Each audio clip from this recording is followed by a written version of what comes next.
ابو عبیدہ حداد نے عبدالعزیز کے بھائی عثمان بن ابی رواد کے واسطے سے بیان کیا، انہوں نے کہا کہ میں نے زہری سے سنا کہ میں دمشق میں حضرت انس بن مالک رضی اللہ تعالیٰ عنہ کی خدمت میں گیا، آپ اس وقت رو رہے تھے۔ میں نے عرض کیا کہ آپ کیوں رو رہے ہیں؟ انہوں نے فرمایا کہ نبی کریم صلی اللہ علیہ وسلم کے عہد کی کوئی چیز اس نماز کے علاوہ اب میں نہیں پاتا، اور اب اس کو بھی ضائع کر دیا گیا ہے۔ اور بکر بن خلف نے کہا کہ ہم سے محمد بن بکر برسانی نے بیان کیا کہ ہم سے عثمان بن ابی رواد نے یہی حدیث بیان کی۔ صحیح بخاری حدیث نمبر 530۔ حضرت انس سے روایت ہے کہ نبی کریم صلی اللہ علیہ وسلم نے فرمایا کہ جب تم میں سے کوئی نماز میں ہوتا ہے تو وہ اپنے رب سے سرگوشی کرتا رہتا ہے، اس لیے اپنی داہنی جانب نہ تھوکنا چاہیے، لیکن بائیں پاؤں کے نیچے تھوک سکتا ہے۔ انس بن مالک رضی اللہ تعالی عنہ نبی کریم صلی اللہ علیہ وسلم سے روایت کرتے تھے، کیا حضور صلی اللہ علیہ وسلم نے فرمایا کہ سجدہ کرنے میں اعتدال رکھو، سیدھی طرح پر کرو، اور کوئی شخص تم میں سے اپنے بازوؤں کو کتے کی طرح نہ پھیلائے، جب کسی کو تھوکنا ہی ہو تو سامنے یا داہنی طرف نہ تھوکے، کیونکہ وہ نماز میں اپنے رب سے پوشیدہ باتیں کرتا رہتا ہے۔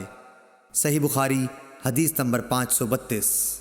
ابن مسعود رضی اللہ تعالیٰ عنہ سے روایت ہے کہ ایک شخص نے کسی غیر عورت کا بوسہ لے لیا اور پھر نبی کریم صلی اللہ علیہ وسلم کی خدمت میں آیا اور آپ کو اس حرکت کی خبر دے دی۔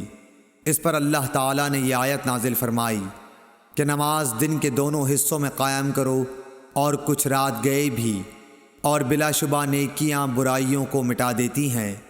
اس شخص نے کہا کہ یا رسول اللہ صلی اللہ علیہ وسلم، کیا یہ صرف میرے لیے ہے؟ تو آپ نے فرمایا کہ نہیں، بلکہ میری تمام امت کے لیے یہی حکم ہے۔ صحیح بخاری حدیث نمبر 526۔ انہوں نے فرمایا کہ میں نے نبی صلی اللہ علیہ وسلم سے پوچھا کہ اللہ تعالیٰ کی بارگاہ میں کون سا عمل زیادہ محبوب ہے؟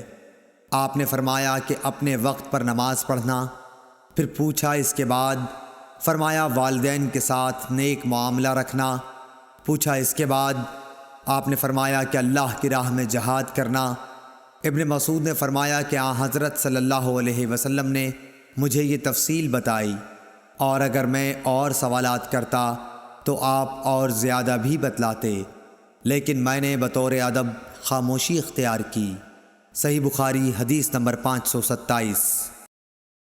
آپ فرماتے تھے کہ اگر کسی شخص کے دروازے پر نہر جاری ہو اور وہ روزانہ اس میں 5 دفعہ نہائے تو تمہارا کیا گمان ہے؟ کیا اس کے بدن پر کچھ بھی میل باقی رہ سکتا ہے؟ صحابہ نے عرض کی کہ نہیں یا رسول اللہ، ہرگز نہیں۔ آپ نے فرمایا کہ یہی حال 5 وقت کی نمازوں کا ہے، کیا اللہ پاک ان کے ذریعے سے گناہوں کو مٹا دیتا ہے۔ صحیح بخاری حدیث نمبر 528۔